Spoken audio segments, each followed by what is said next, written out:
Did we witness probably one of the best events of all time? Ladies and gentlemen, this is indeed the game changer. This is indeed Money in the Bank, full-on reactions. I am indeed Nate the Effing Great, and I'm not alone. No, no, no. Ladies and gentlemen, I'm being joined here by my lovely co-host, but also member of Bells of Fury, the lovely Victory Bell.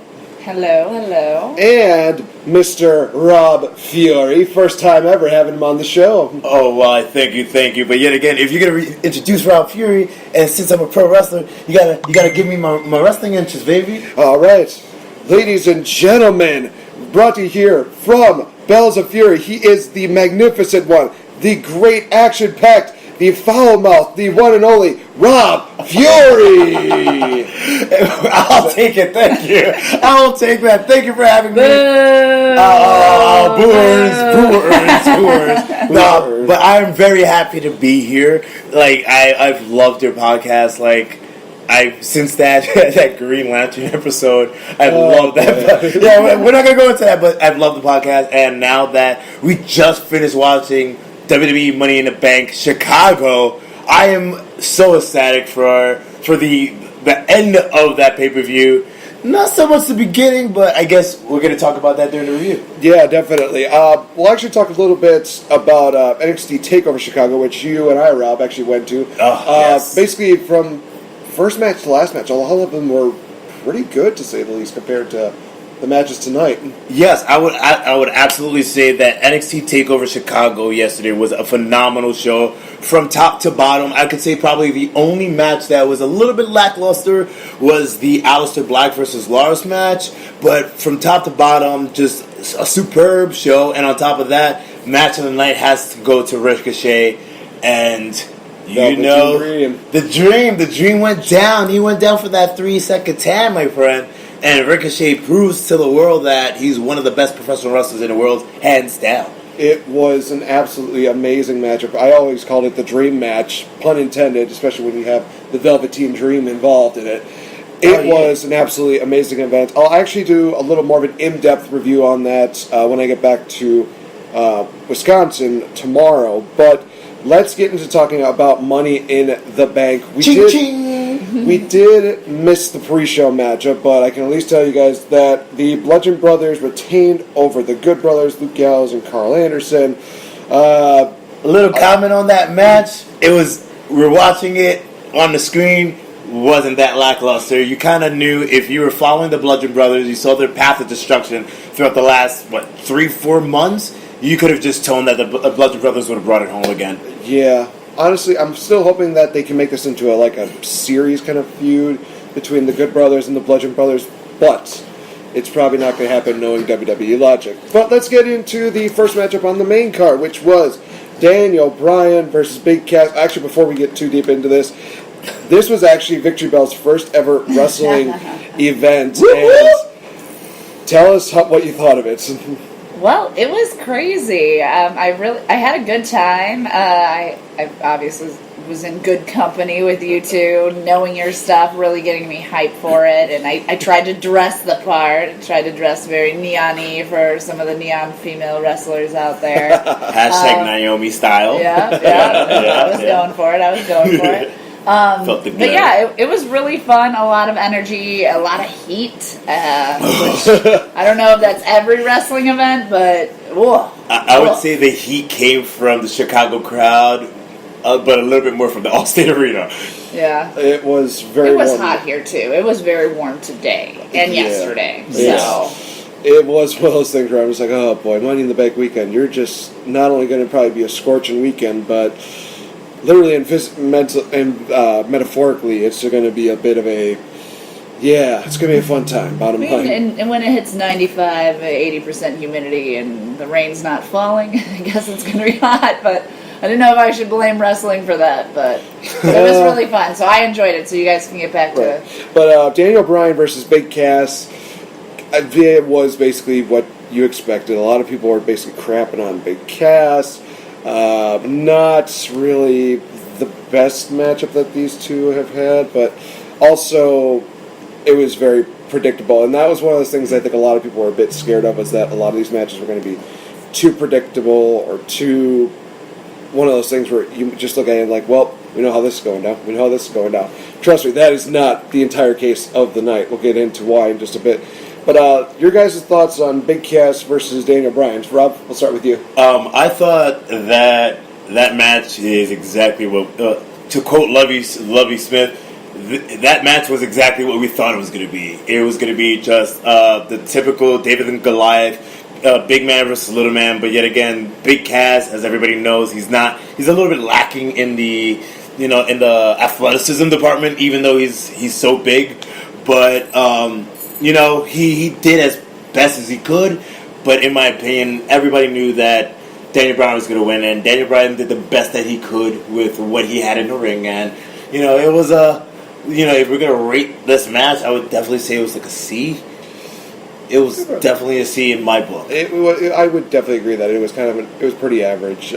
Tori, what did you think of the matchup? In all honesty, yeah, being the first one, I was like, ooh, like it wasn't very intriguing, but it wasn't bad. But again, I'm not a seasoned wrestling fan, so I was like, okay, all right, so this is what this is going to be like. But my companions here told me that it wasn't good, so I was excited to see the next one. Yes. Yeah, that, like you said, the match was just average. It was what you would expect from the two of them. But Daniel Bryan won with a heel lock, so Big Cass loses again by submission. Yeah, let's just hope that this feud is completely over. I do not want to see any more of these guys going at each other. Yeah, let's put the kibosh on this feud. It's done. Daniel Bryan won. It's over. Let Big Cass go into something else. Go into another feud with someone else. Anybody but Daniel Bryan. It's just, it's you can't go to the well so many times that it just gets too dry. I definitely agree with that. Let's go on to another thrilling matchup that happened on the card, and that was Sami Zayn versus Bobby Lashley. Sammy, El Generico, what had happened to you, man? Well, let me just say this. Sammy also played the role of Daniel Bryan, and he did his best to make Bobby Lashley look strong. There were so many moments during this matchup I'm thinking, Lashley's doing the Dominator. And I've said on record that if he were to hit the Dominator tonight, that I would be back on the Bobby Lashley bandwagon, which would have been absolutely amazing. But teased it twice, and it ends with him hitting not one, not two, but 3 standing vertical suplexes, which nobody has hit as a finisher since probably ever. I think that's probably very accurate. I think the last time someone won with a vertical suplex was when it was called a suplex by Gordon Soley, my friend. Oh, okay. Yeah, so it's been a while. Yeah. Well, the funny thing is that I was actually watching it, but you guys were out getting beverages from the heat. I think standing in line was the highlight of that match. That's funny. I was thinking, I'm like, I don't really remember this one. Yeah, because we didn't hear any fan applause. No, at the end of the match, you heard ding, ding, ding. Winner Bobby Lashley. And everybody online We got our alcohol. So talent-wise, Sami Zayn is an amazing talent. Bobby Lashley is just bland as a person. I'm just sorry. Bobby Lashley was in the WWE years ago. He left because of creative differences. Same thing is happening right now. No, creative has nothing for him. He has no personality. The guy is like Mike Tyson. He's so big and menacing looking, but his voice does not match. You can't take the guy serious. So WWE, what are they going to do with him? I have no idea. I was honestly expecting a lot more with Lashley when they re-signed him. I remember watching him in Impact Wrestling, which I know a lot of people are like, oh, do you still watch that crap? Hey, there's some shows that have actually been really high quality, so shut up. But when you see all the improvement from him, you saw his wrestling got better, his promos got better, even though he still had the weird kind of voice deal, he still actually looked like a dominant presence. I was thinking, okay, they're going to transfer that into WWE. No, they decide, let's just throw him with a team with Braun for no reason. Then let's have Sami Zayn attack him by having 3 men dress up like women and then have an obstacle course. And then Sami Zayn trying to make this feud interesting, but no, just absolutely no. So can we safely say that while the last match was a C, this is probably like a D minus? I was so going there. I agree. A D minus is an appropriate rating for this. Yeah. So literally didn't miss out on too much. It was nothing. Oh God. I want to forget that matchup, but there's another match I want to forget, and we're going to get to that, even though I don't want to talk about it. But next matchup on the card, which started to build the momentum, was for the Intercontinental title. We had Seth Rollins defend against Elias, and of course, we had Elias to come out, do his routine of getting the crowd heated on him, and just doing his deal. He's golden on the mic. Every single time I see Elias, I think, why have they not been doing more with him? But at the same time, I get it. They don't want to push him too fast because then people are going to start resenting and be like, well, now we move on to the next thing, which is probably like Cassius Ohno, we want to push for him or something like that. I'm just using that guy as an example, not trying to say push Cassius Ohno. I think that ship has sailed a long time ago. But match-wise was, wow. This was the highlight. I was dare going to say that this was the match of the night until another match succeeded that. But so much happened during this matchup. A lot of high flying from Seth Rollins, brawling style from Elias. We see Elias also take advantage of Seth Rollins' injured leg as well as his head. And Elias, this match, reminds me of him with Roman Reigns, where he just shown more than people really gave him credit for. He absolutely killed it, and there was even a point where I'm like, oh wow, they're actually going to put the belt on him. They're actually going to put the belt on him, and that's the nostalgia that they needed for this matchup, and it delivered. It was awesome. The ending was a bit of a weird little deal where Elias did a roll up, and then Seth Rollins did a roll up on him. 1, 2, 3. Seth Rollins retains. A lot of people are probably like, oh, okay, that's interesting. We don't get the curb stomp. We don't get the drift away for the finish. We get a roll up. Okay, well, it's a change. And it was actually a pretty good change. It was actually a pretty stellar finish to a really good matchup. Yeah, I thought that one was really, really interesting and funny because I kind of thought they looked really similar. I remember complaining about that. I'm like, guys, I don't like when two long-haired, bearded men fight like with dark hair, or two white guys fighting each other. I'm like, which one's what? I kept asking them who was who. And I remember one sung and then the other one came out differently. And I was like, all right. And now they're in intertwined bodies mingling. And I don't know which one is which. There's a lot of people even in the internet wrestling community that were just making jokes about how it's Seth Rollins versus Seth Rollins' hairier, talented brother or something like that. Just absolutely funny stuff that they come up with. Rob, what did you think about this matchup for the IC title? I thought it was a very, very captivating match. It was a back and forth battle. I love the way Seth Rollins sold the knee, and every time he tried to go for any signature moves, he would always sell the knee, which was great. And yeah, I was actually I thought they were going to give Elias the belt finally, and apparently they did not give him the belt. And mind you, you said a roll up to the roll up, but you forgot a key thing. Right. Seth Rollins had the tights, baby. Oh. Seth Rollins had the tights. So Elias, it sets up a storyline so Elias can say, hey, he had my tights, I want a rematch. Or because they didn't do the drift away, because they didn't do the carb stop, you have another match in the waiting so they can push out their finishers. So I'm really happy that this match finished the way that it is, so it gives another opportunity to go down the line and do another match. I would love to see these two score it again. Rating-wise, let's start with you, Rob. What did you think rating-wise this matchup was? Rating-wise, I would say it was a solid B match. Solid B? Yeah, there were some lull times in between some places, but it was a solid match. I wouldn't say it was an A. I don't think any matches in this show was an A, but I'm not going to mention NXT yesterday, Ricochet and Velveteen Dream A+. But I would definitely say this was a solid B and possibly big contender for match of the night. Yeah, I think I'd give it probably B+, just because it still found a way to keep the audience interested in it. They found a way to keep everybody just kind of awake. They're like, hey, we're going to do this move. Hey, we're going to do this. We're going to make you realize, oh, wait, he's a heel. He's going to do this. they found a way. I think that's always the main thing, is to keep the audience interested in the matchup. So they did a great job doing that. I give that probably a B+. Actually, we haven't really heard much from you, Tori. Do you have like a grading? I don't think I'm educated enough to Okay. give gradings, so I'm listening Alright, to your so- guys' gradings. I'll tell you what I thought as a non-wrestling person, but no, I Okay. will not grade it. All right, well, Instead of a rating, can you give a thumbs up or a thumbs down on the match? If you Thumbs liked up. it or you didn't? Thumbs up, yeah, it was We'll do fun. that. Fair enough. It was fun.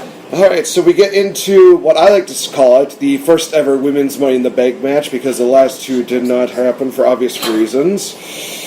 And those reasons came to bite me in the ass tonight, but we'll get to it. So it was Sasha Banks versus Natalya, Naomi, Lana, Ember Moon, Charlotte Flair, Becky Lynch, and Alexa Bliss. Absolutely amazing. This was so very well done. It was fun. The women are always basically being told, you're never given enough, you're never given enough. They need to shut up and watch this matchup. They were given plenty to do in this matchup.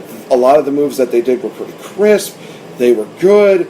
Moments just made you feel like, oh, wow, that just looked like it's going to hurt. And it didn't feel like it was one of those things where women were, going to take it easy on each other. No, it literally looked like, we're going to toss you on a ladder because we need this briefcase. We're going to send you through barricades. It was just very well done. It was very physical. The points where they were technical. God help me, so many great spots, and a lot of people were enjoying a lot of the superstars that are involved in this. Lana got a really good reaction, which probably surprised the ever-living hell out of me.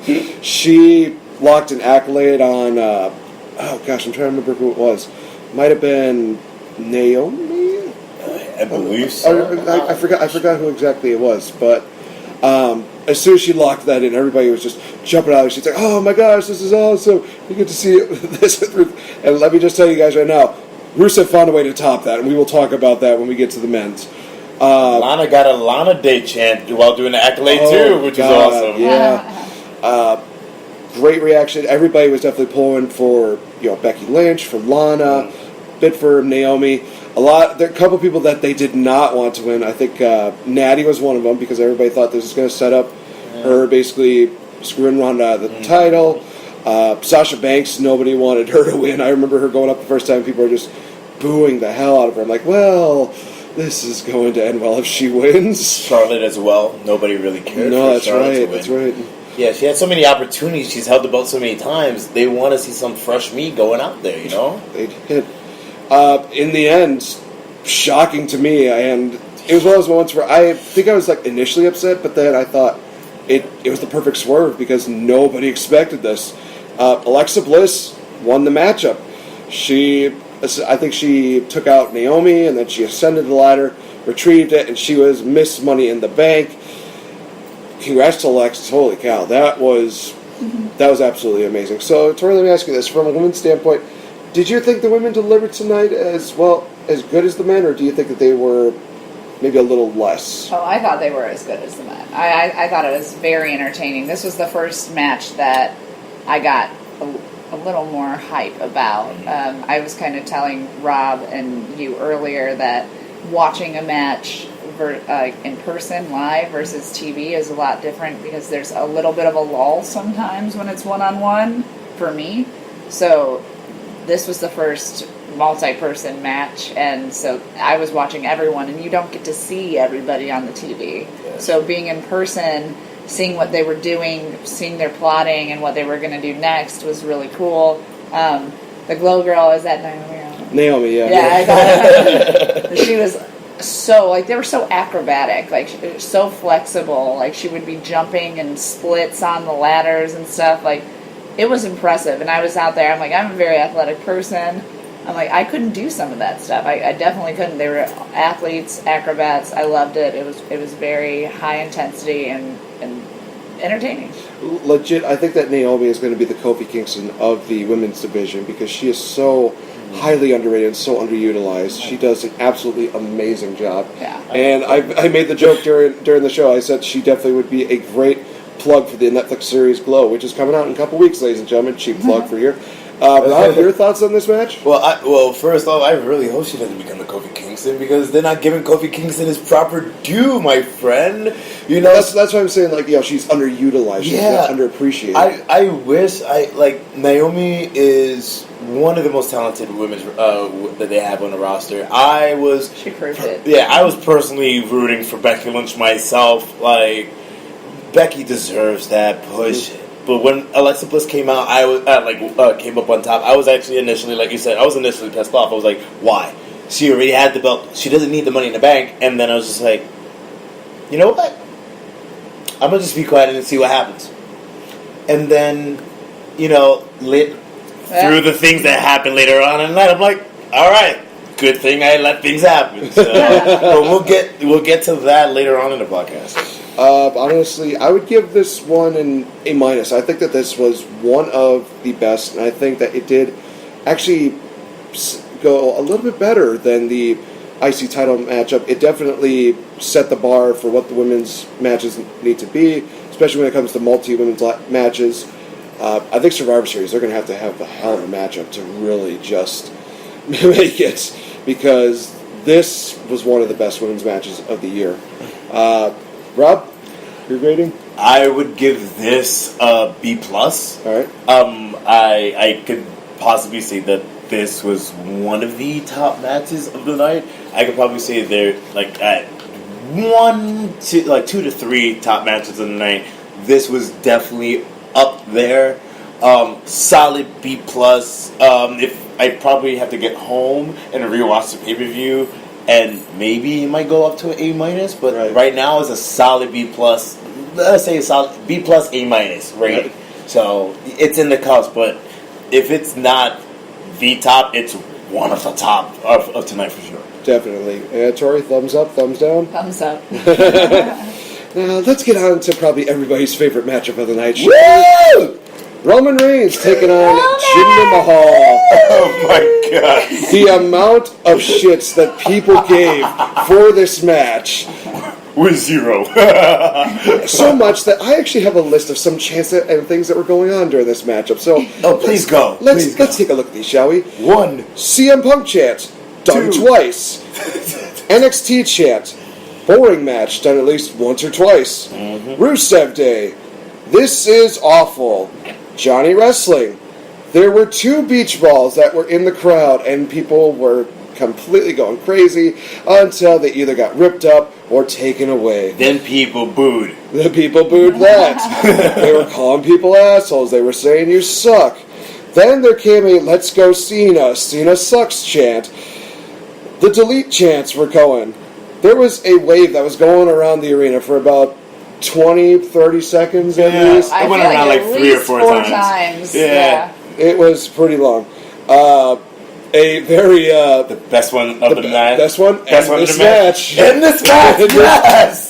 And for those that are curious, Rob Fury gets all the credit for this because he did in fact start that chant. People started going for it, and that was one of the times where I did see him legitimately get pissed. Yeah, I'm like, why is nobody chanting this? And then all of a sudden you hear "end this match" come from the other section. I'm like, you son of a bitch! I started that. I'm like, you guys keep going though. And it unfortunately went on for another 12 minutes. Yeah. And then we had a Y2J chant as well as an LOD chant, which I can respect that. They're a famous team out of Chicago. Random, though. It was random. The only things that people really popped for were the fact that it ended, as well as Sunil Singh, who was in a wheelchair, got Superman punched. A man in a wheelchair got Superman punched, and that was one of the most... He kept getting up, though. He did keep getting up. God help me. That was just one of the saddest things. Hey, so, Superman was in a wheelchair too. Well, true. I'm not even going to waste time on this. This to me was the worst match of the night. I'm giving this a major F. This was a failure. I have to say that I talked up Roman, and then Rob was crapping on him, and all the other females in our vicinity defended Roman. That was legitimately one of the funniest Hashtag things. he's hot. Hashtag Roman is hot. That's it. Hashtag Victory Bell's perspective. You see, if wrestling was a hot or not contest, then maybe Roman Reigns would probably be a tag team champion because there are way more hotter people in the WWE, ladies and gentlemen, than Roman. Oh, I'm Samoan, and because I'm The Rock's cousin, I think I should be here, Reigns. Just Barack's cousin. Obama's involved in this. The Rock. no, The Barack Obama? The Rock, the Rock Johnson. Barack Obama. This is not so. Not Barack, the ex-president Obama, you know. You still say president. It just. Because he was a president. You True. keep the title. But Right. I don't know if I can say this was an F. Like as a wrestler myself, they busted their asses in the ring. It's just they just have no personality in writing. Like the creative had nothing for them. Was this the Raja guy? Yeah. Yes, the Raja guy. Yes, he was the tiger. He's the modern day Maharaja. I was going to say, yes, he was the tiger from Aladdin. We know. Right. He was the tiger. I would say this was a D. It was a D minus because I'm just saying a D. The fans made it could have made it a D minus, but the work rate in the ring was honestly Jinder Mahal busts his ass every time. Roman, I don't know. Sometimes he looks like he's just phoning it in like Randy Orton. Sometimes it looks like he's busting his ass. Tonight he didn't look like he cared, and especially when the crowd turned against the match and started all those chants. Yeah. They just started like putting headlocks and wrestles. They kind of like lost the spit in the match. So definitely a D. It was. And Tori, thumbs up, thumbs down. I liked it. I don't mind getting to see Roman out there Well, tell me, doing some one-on-one with another man.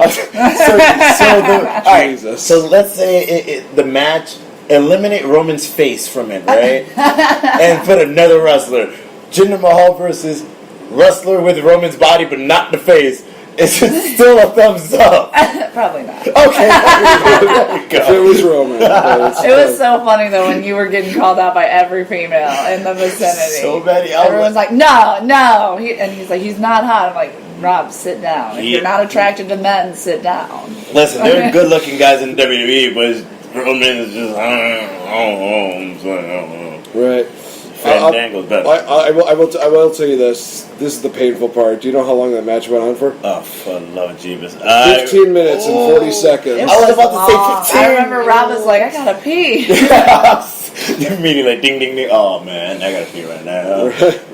Yeah. All right. And then we get on to legitimately the worst case scenario and probably my waking nightmare every single day until probably the day I die. We had Carmella defend her women's championship against Asuka. The match itself, Asuka tried so freaking hard to put Carmella over. I'm going to start with at least some of the good. See, Asuka tries to put Carmella over, try to make her look good. She used her butt a lot. That was it. That's all the positives. Let's talk about the negatives, shall we? Carmella screaming again. Didn't need that. Carmella, she could not wrestle. She needs to drop the belt. Then we had a figure come out of nowhere in Asuka robes, Asuka mask, and everybody knew, and I was thinking to myself, I swear to God, if this is who I think it is, I am literally going to just walk out of this arena. I'm done. And lo and behold, it was indeed my waking nightmare. Mask reveals James frickin' Ellsworth. Mr. No Chin. Then we see Carmella hit a super kick. A very horrible super kick, about as bad. Honestly, this was just as bad as Lars Sullivan doing that black mass from behind the head, and he just does a deal where he's like, Oh, jeez, that fumble, that It was a stupid. It wasn't good acting either on Asuka, right? That's her name. Yeah. Asuka. Like she kept looking like, who could possibly it be? Who could it possibly be? It was literally one of those things that your action was just completely. Yeah. It did not need. It's to, what if it was somebody, kills wrestling. It's if what it was people somebody make fun from of her, wrestling if it was about. somebody from her past, like if they brought up like Kairi Sane or somebody from New Japan, somebody that knew her, then it would make sense. and then that would set up Asuka for a different feud. But Yeah. this does nothing for Asuka. Except bring the fact that James Ellsworth is fucking in the WWE again. Give him payday. And yes, like I said, super kick by Asuka. Mediocre. Carmella pins 1, 2, 3. Carmella is happy. James Ellsworth, he's in that stupid white hooded jacket again. And I just stormed down the steps, and Rob was literally trying to stop me from that. So I just like, this is the time. Is he leaving? And I was like, yeah. I'm like, oh. He's like, I gotta go get him. I'm like, go stop him. When a super fan tells me if the ending happens like this, I'm going to leave, I don't not believe them. I believe him 1,000%. I saw his face. The match, literally, his face says. He looked at me. Well, he looked at the crowd and said, "Fuck this!" And he got up. I was like, "No, he's leaving." I looked at him like, "Tori, he's leaving. I gotta go get him right now." Like by the time I turned around, he was already like starting to get down the steps. Yeah. I'm like, "Dude, leave it. It's all right." He's like, "Nah, man, this ain't right, bro. This ain't right." I'm like, "It's okay." He's like, "I just need to walk away." It's like it's hot. I just need to walk. I'm like, "Yeah, cool down," because I'm pissed too. I think this is absolute crap. To insult someone with such talent, such as Asuka, for this woman to be undefeated for over 400 days, and then for her to go down with a guy that has no chin, and for her to just go down to Carmella's hand, that's just a slap in the face for every professional wrestler, woman wrestler puts time in their craft, because that's an insult. Especially like as a wrestler myself, we bust our ass all the time. To see someone that does not deserve the belt and is not even good have that strap around them, and the company strapping a rocket behind their back, it's demoralizing as a wrestler.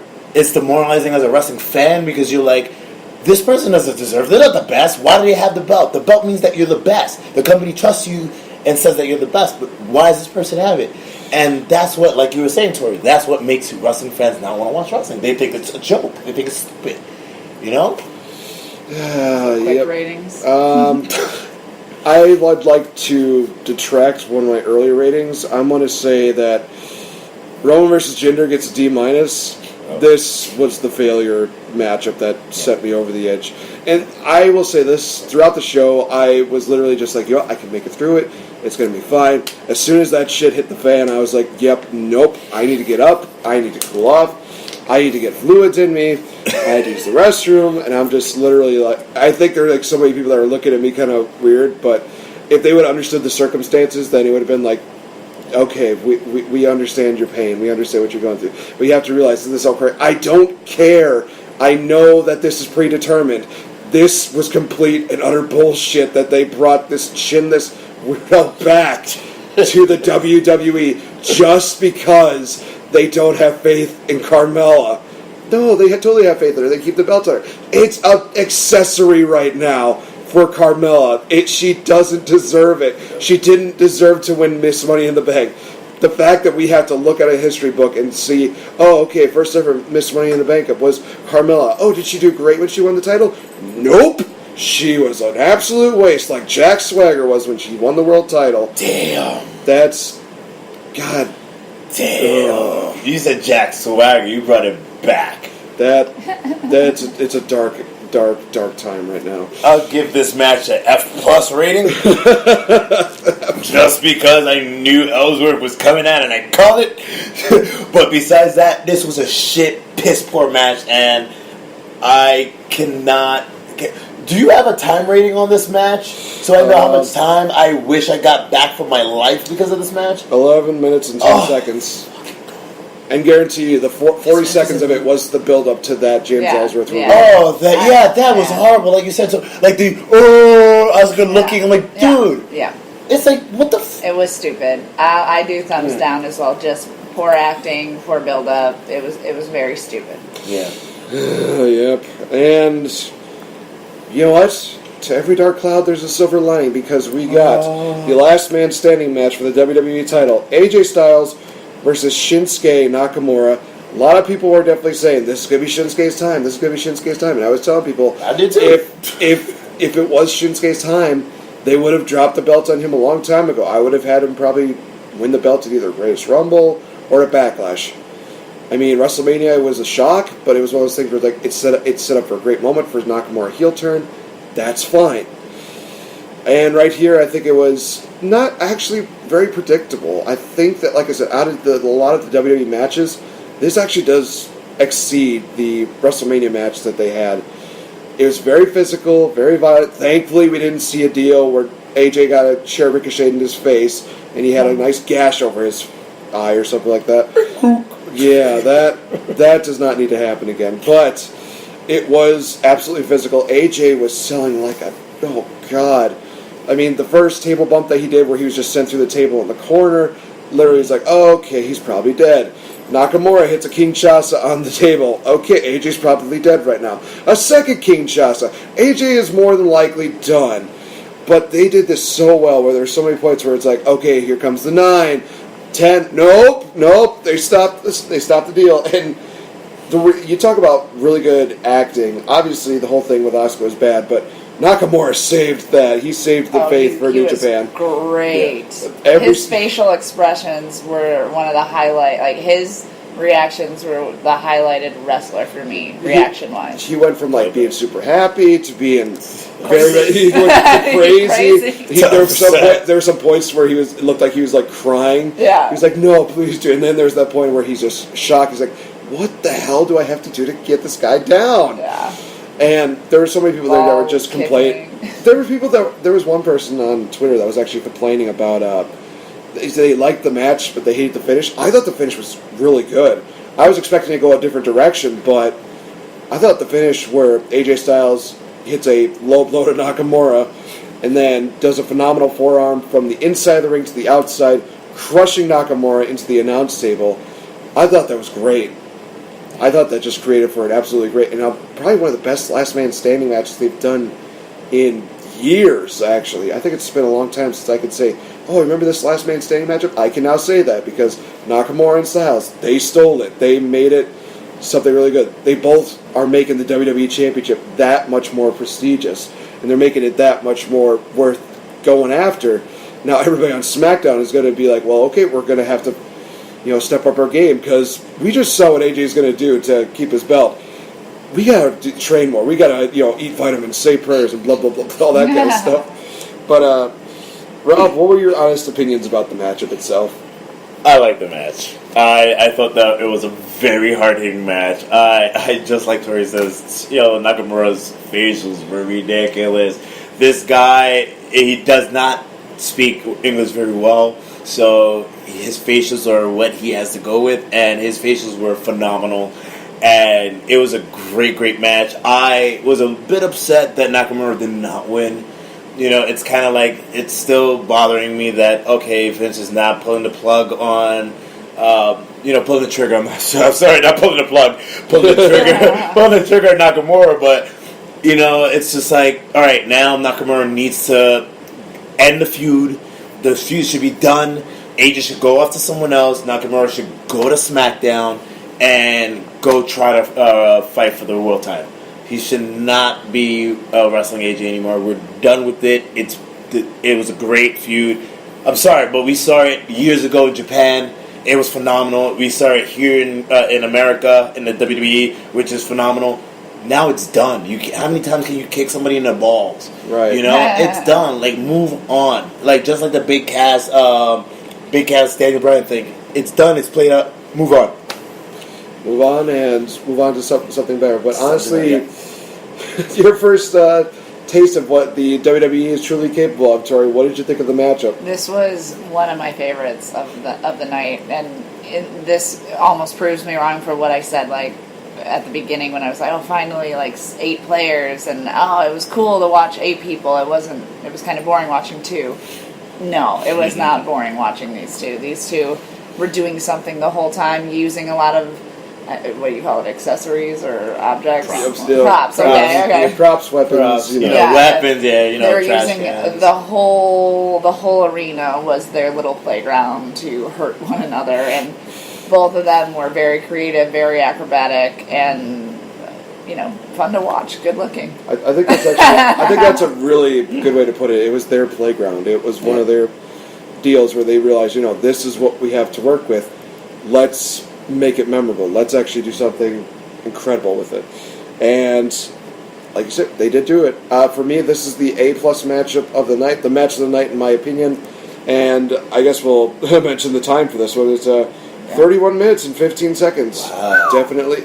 definitely did not feel that long. I felt like they could go on a bit longer, but I can understand that some people might get tiresome. And I will say this, that a lot of people who think that Chicago crowds are very, jaded when it comes to a lot of wrestling matches, if you put on a good match, they're definitely going to have their attention on this. And that was absolutely what everybody had in there. They put full attention on this matchup. They loved AJ Styles. They loved heel Nakamura. They loved the storytelling that was going on during this matchup. They just said, you know what? We're focused on this. So for those that are just saying, like, Chicago crowds, we're focused on CM Punk. Not all the time. You give us a good matchup, you got to get our attention. This is one of those matches where it's like, yep, you got our attention. We're following this. Just, yeah, it was absolutely crazy. I just told... But, yeah, I thought that, like, this match, like, literally you have two of the quintessential top wrestlers in the world just putting on a clinic of wrestling aptitude right there. I will give it a solid A. I think that this was the match of the night. Like, if the Women's Money in the Bank was not the top match of the night, I could definitely say this was. Ratings? Oh, you already said it. Yeah, so yeah, I said A, a solid A, yeah. And so a thumbs up from Tori. And now we go on to Rob Fury's favorite matchup, and that was Nia Jax defending her title against Ronda Rousey. Again. I really liked this matchup. Honestly, I thought that the way that they were playing it off, where Ronda is basically trying to, take on the power. Honestly, I think that Nia Jax really was what she needed to be in this matchup, and that was to be a powerhouse. She definitely looked very dominant throughout the matchup. There were some moments where, Ronda came back, but then Nia was just like, oh, you think you're going to try and beat me? Nope. Just squash her. And this is one of those few times where it's like, this is the Nia Jax that we want to see. This is the Nia Jax that, people wanted to see win the title at WrestleMania and face off against Alexa Bliss again. But yeah, like I said, I was definitely surprised at what Ronda's arsenal pulled out. I mean, she did a crossbody, she was doing kicks, she was doing punches. It was actually really good. I thought it was great.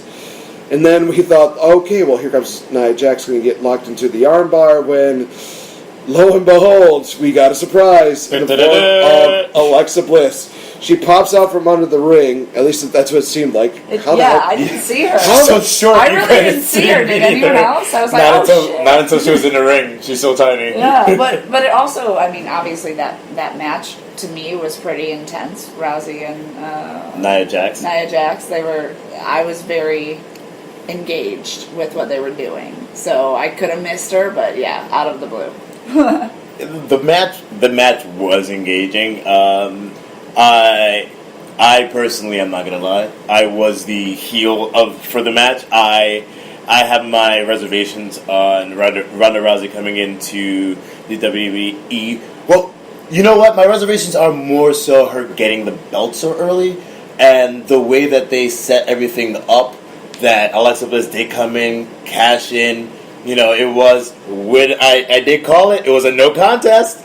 There was a no contest for the match. The actual match was a no contest. Well, it actually has her Ronda Rousey winning by... Get out of here! Yeah. Oh, that's crap! That's crap! It was supposed to be a no... Alright, whatever, sure. Alright, fine. The match got thrown out, and to have Alexa Bliss to come in, take it, and then become the new women's champion over Nia Jax, that's just smart WWE booking, because realistically... to put Ronda Rousey with Nia Jax is not realistic. Oh. But to put Ronda Rousey with Alexa Bliss, that's extremely realistic. Yeah. And when Ronda destroys her, that's going to be a far more better outcome. Because, I'm sorry, Ronda Rousey was ridiculous. She was her fighting that giant woman. She was a quarter her size. Yeah, it did not look realistic. Nia Jax should have Just sit on her. Nia Jax, she's a strong woman. Like she was holding her for a good 30 seconds in a bear hug. Yeah, and apparently Nathan did not like the big person bear hugs that Big Cass passed on to Nia Jax. Well, yeah, fair enough. Because I remember Nathan's like, oh yeah, hey, guess what?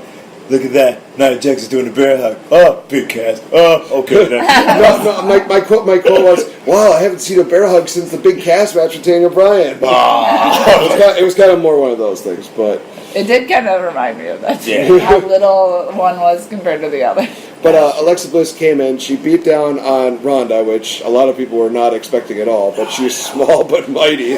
Yeah. And then she legitimately. This was one of the weirdest things where she basically just had like one hand on the briefcase. She just like doing this weird kind of like. Yeah, she just swatted Nia Jax like she's the bee and she's swatting the bee, but Nia Jax is this huge like bee and like Alexa Bliss is this tiny little beekeeper, so she's swatting her with the briefcase. Nia's selling for it. Well, It's so strange. no. During the match, though, Nia Jax did hurt her wrist. If you Did noticed, she? yes. Oh, that's right. She yeah. kept holding her wrist the whole time. Good observation. Yeah, I saw that because I don't know when it was. I think when when Rousey jumped on her or something, it hurt her wrist. So Interesting. she was blocking and hurting her wrist with the briefcase. That Good makes observation. makes more sense. Makes more sense. But in the end, Alexa Bliss would cash in her Money in the Bank opportunity, hit the DDT on Nia Jax, and then she would just throw Nia Jax's arm down.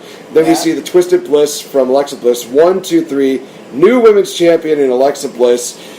Honestly, they literally just said, "Well, okay, we're gonna give this a great matchup, and then you know what? We're gonna basically pull a Dean Ambrose or a Kane, and just say like we're gonna have you cash it in the same night." But I think to your credit, Rob, you did basically point it out where you said, "I think they're doing this to protect Nia, as well as Ronda Rousey." Yep. So I think that's the best way to put it. And- Honestly, and again, it was the second shock of the night where literally I was speechless. Like, what?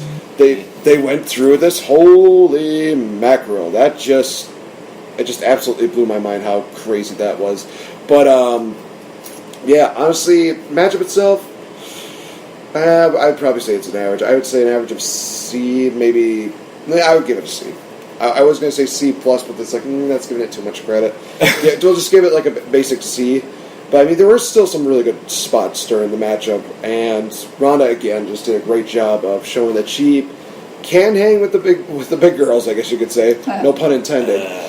But let's hear from Mr. I don't know if I could say she can hang with the big girls yet. She, for someone that debuted in their first official singles match, Nia Jax did a lot of hand holding and guided her through the match, which she should have done. And Ronda came out with some pretty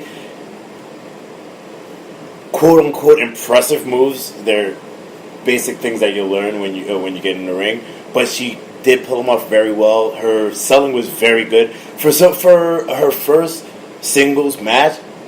It was actually pretty good, I would say. Overall, with the Alexa Bliss run-in, I would probably say it's a C plus because of the cash-in. If it wasn't, just a C. It was a solid C. It could have been better, but you got to understand, Ronda still has more training to go under, and Nia, she can't really do that much because if she breaks Ronda, she's in trouble because Ronda has a multi-million-dollar contract. Yeah. So it's like you're kind of putting a rock in a hard place. Yeah. You got to make this woman look good, but hey, I'm the big woman, so I can't break this woman. You know? Yeah.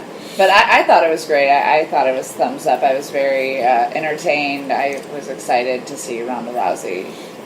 It was good. All right, so we move on to the main event, which rightfully so, actually. It was the men's Money in the Bank matchup.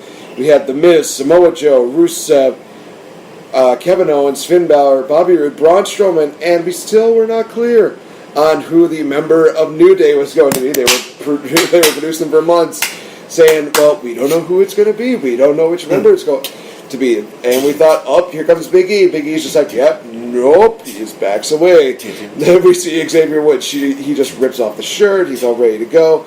But then out of nowhere, here comes Kofi Kingston. It was, oh man, that was just the absolute shock. I loved it. Everybody went crazy when it was Kofi, though. Like, it was so fun. It was so much fun. It was absolutely awesome. And Kofi, rocks like Kofi rocks. He just was one of the major highlights of the matchup. Definitely some of the It's main like the things. Glow Girl. he was. Like, I was like, the Glow Girl and him reminded me a lot of each other doing like the really acrobatic, very elastic moves. Yeah. So during the matchup early on, we saw Braun Strowman get buried by ladders, and then we saw the other men going after each other. And not by Vince McMahon. Oh man, shots fired. So this was one of those things where I thought it was kind of stupid, but also really funny when they did this. Finn Balor, after Kofi was doing like the whole deal where he just drops back first onto opponents, they just start lifting him up. Here comes Finn Balor, does a dive, boom. He's taking everybody out. For some reason, he just decides, you know what? I'm going to grab a ladder that's all the way up to the ramp. Where surprisingly enough, Braun Strowman is buried. So this comedic moment of Finn Balor just walking with this large ladder, and then he's just stopped. He's like, what's going on? Then finally he turns around and sees Braun is alive. It's like, oh, frick. That's where we see everybody else realizing, okay, Braun's back in this again. Let's take him out. Boom, boom, try to take him out. Rusev did super kicks. Kevin Owens did super kicks. We thought that Braun was going to get the advantage, but then Samoa Joe came in with the Coquina clutch. He set up on the table. Samoa Joe and Rusev, they're holding Braun down. Kevin Owens, hey, I'm going to go for a frog splash off the ladder, more likely. The tallest ladder. And Braun's just like, nope, I'm going to chase you up the ladder and toss you off of it. Go get these hands! It was literally one of those moments where it's like, oh, shit, this is not going to end well. And KO was out. Yeah. He was KO'd. Yeah, I gotcha.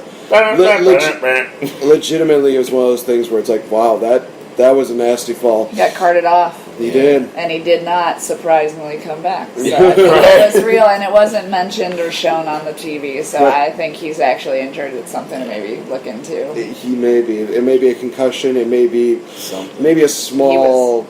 Paramedics were on the scene. We're probably going to have to go to WWE.com, like look at breaking news after the fact, or probably just to see if the it's Twitter. real, or right. it looked real by them not saying anything. The WWE, like on their website, they'll most likely tell you if it's a real injury or if it's a kayfabe injury, well, which is a fake injury. They'll tell you, oh yeah, Kevin Owens got a concussion. And if it's real, Kevin Owens will literally go on his like Instagram or Facebook and Twitter and like post pictures of whatever bad accident just happened to them. But if it's just like in storyline, they'll just say it passingly, and you won't hear anything else. Yeah, and then after that, we get another surprising Braun moment where he just takes out Samoa Joe, takes out Rusev. Here comes Finn Balor and Bobby Roode. They're thinking like, okay, we're gonna just attack him with a ladder. Braun decides to go through the ladder like absolutely nothing, and that gives us the priceless reaction from The Miz, where he just looks over at that, and he just is like, oh, okay, this just happened. And it's one of those things where it's like, well, it's a good thing you're wearing dark shorts there, buddy. Braun would be a little bit taken out a little bit by Finn Balor later on in the matchup, and then we get probably one of the coolest spots of the matchup, which was Rusev taking down Bobby Roode, and then he took out Kofi. Yeah. Surprisingly enough, shockingly, they're stacked onto each other. So Rusev's just like, I'm going to give these guys an accolade. Locks in Kofi and Roode for a double accolade. Here comes The Miz. He's going to try to do the same thing. He tries to do a skull-crushing finale on Rusev. Rusev's like, nope, roundhouse kick. I'm going to go for a triple accolade, which caused another great moment. It just, oh gosh, the comic stuff that happened during this, as well as those moments, just made it a fun match to watch. And honestly, it's one of the best Money in the Bank matches of all time. Oh god, and can we also talk about the fact that Finn Balor killed my boy Bobby Roode with a super double foot stomp coup de grace from the top of the ladder. That was a tall ladder. And I remember when I was setting it up, Tori's like, what's going to happen? He doesn't really put his whole weight on it. And I'm like, no, Tori, he's going to jump his whole weight on it. He's like, no. Finn Balor landed, Tori's mouth dropped, like, oh! I'm like, yep, that just happened. And like, welcome to Finn Balor world. He does I mean, that step was up. like a 30-foot ladder, right? Yeah, about like Was it? 15, 20 Roughly, feet. yeah. Yeah. Okay, I'm like The that. one, It the was one that really KO tall fell for off of, that would That have been was like the 30. 31. Yeah. Okay, I was like, those are tall ladders. They don't play around, yo. They,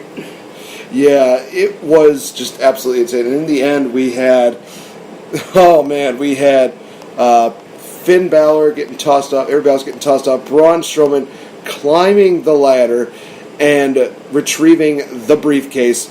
We see Braun Strowman become Monster in the Bank. Oh my god, that who gonna get these that hands? was again a moment where it's like, oh my god, they actually went through with this. Yeah. I was not at all. I liked it. They I gave liked the that they gave the big guy, the biggest guy, like as. Oh, I mean, he I feel deserved like they it. should. Yeah, he got tackled by all 7 of the other guys. He's a beast. And this is what we were talking outside, fan service. This is exactly what the fans want. Alright, the fans really wanted Rusev, but they're like, if we can't get Rusev, we want our Braun Strowman. Because we want Strowman to get his hands on us. That seems creepy. Well, that's Braun Strowman's thing. He's like, somebody's going to get these hands. He's going to lay some hands on people. And if Braun Strowman lays his hands on you, you're not going to forget it.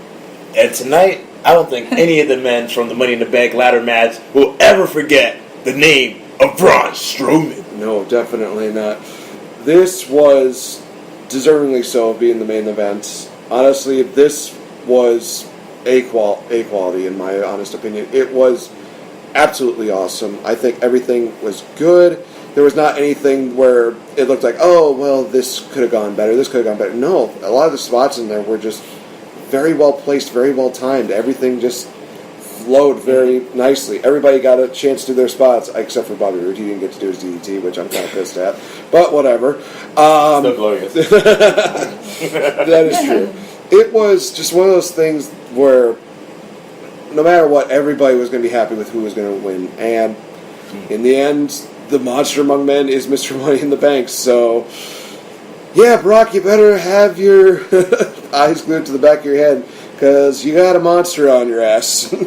And no doubt he's going to be probably the next Universal Champion. But we'll see in time. We'll see in time. Rob, rating for that one? Rating for that match, I would say that was a solid A. It was a really good Money in the Bank match. It was the women's Money in the Bank match, or the WWE title match for match of the night. I would say the title match was match of the night, and this was a very close second. Like, or probably like this and the women's Money in the Bank are like tied for second. Like, oh yeah, this is the first time that the women's Money in the Bank match literally matched or slightly a little bit over, like, I thought the men were outmatched them. better. I thought the men had a little more stunt work than the women did. That's the thing. I thought the men had more prop work, but the women had they jumped more. off of those ladders like it was no one's business. So. I thought the women pulled out more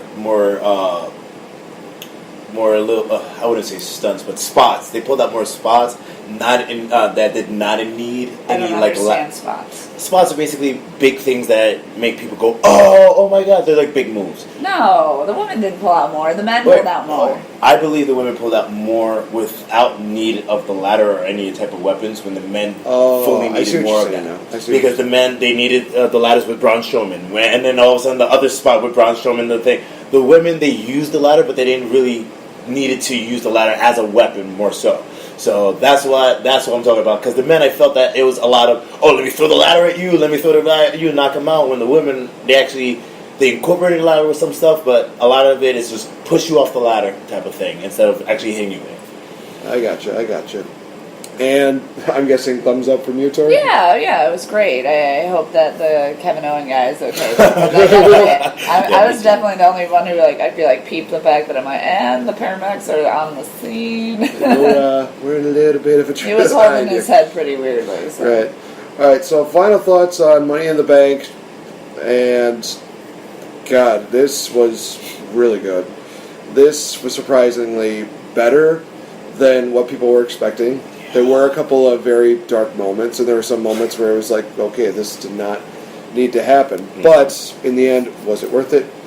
Yes. It was worth going. It was worth seeing. History was in the making. History came back to Chicago 7 years after the 2011 deal, where I think the two men that were in this, that won the two matches in that one were Daniel Bryan and Del Rio, if I'm not mistaken. So we elevated from that to having a men's Money in the Bank match and a women's Money in the Bank match. Mm-hmm. Both the winners definitely rightfully so. And I will state this, I was actually not expecting that. They were going to go with a quote-unquote couple and having Braun Strowman and Alexa Bliss, who were part of the Mixed Match Challenge. I didn't realize that. I just realized that now. I'm like, oh, that's right, they were in there. And there was always that weird fantasy, like, well, maybe Rusev and Lana, they're going to win the matchup. But in the end, it was Braun and Alexa. Oh boy, we're gonna have some more chemistry between those guys on screen. I can honestly say that, and I'm looking forward to it. Tori, final thoughts on Money in the Bank? This was really fun. I'm not that into wrestling, but I was highly entertained the whole time. The crowd was great. Camaraderie among fans was just amazing to see. It was worth going. I feel like everybody, maybe anyone who is interested in sports and entertainment, is definitely worth going. I really appreciate it, and I want to thank Nate, the effing great, for bringing me here, and it was awesome. Thanks for giving me my first wrestling experience. It was worth it. Man, out of the two years that we worked together, that's probably the nicest thing that you've ever said to me. What? I'm kidding. I'm kidding. You've said other nice things, but I'm glad that I could give you the opportunity to watch this. I know that with both you guys, you had a pretty hectic schedule, and I appreciate the fact that you took time out to enjoy this once in a lifetime event with me. So, Rob, final thoughts on Money in the Bank? I thought this pay-per-view was extremely exciting. Combined with the NXT TakeOver Chicago last night, I thought this was an amazing WWE weekend with the Game Changer podcast. And I thought that this pay-per-view was so worth going to, even though, like you said, there were some missed spots here and there. It was still a great pay-per-view. I'm kind of upset that they didn't have the first tag team Money in the Bank ladder match, which they were planning, and then they literally scrapped it last second. But overall, I would definitely say it's a really good pay-per-view. Overall, it was like a B- pay-per-view. From top to bottom, B-. And being here with you and being here with Tori, I would say that it brings the pay-per-view to a solid A. Very nice. We made it an A. We're not part of the B team. Where was the B team? They did not schedule them there for tonight. So, Boo, all right. All right. So, before we get to do it, well, let me get that out of the way. Before we head on out, call it a night. You guys probably have some events that are coming up that you would probably like to plug. Rob, since you are the guest on the show, do you have any events that are coming up that you'd like people to know? Events, pro wrestling wise? Well, no, I mean, like things that are going on If with you're you. making appearances. Yeah. Oh, okay. Stuff that feature you. How about that? that? Okay. All right, there you go. This is actually pro wrestling related. I'm going to be at the Resistance all-female death match, the first time ever, a full female death match tournament on June 30th in Summit, Illinois. Wow. And there's a good chance I'm actually going to be doing my contract signing for my comeback after 2 years, so I'm going to be doing that. Where else? I'm going to be at the Arlington Library doing a visit with them. And, we have Get Geeked Out Expo at the end of July in Lansing, Michigan. Come out and stuff like that. So, yeah, it's going to be pretty cool coming up, and anytime anybody just wants to, just talk wrestling, just message me on Facebook or whatnot. I'm always down to talk stuff, too. There we go.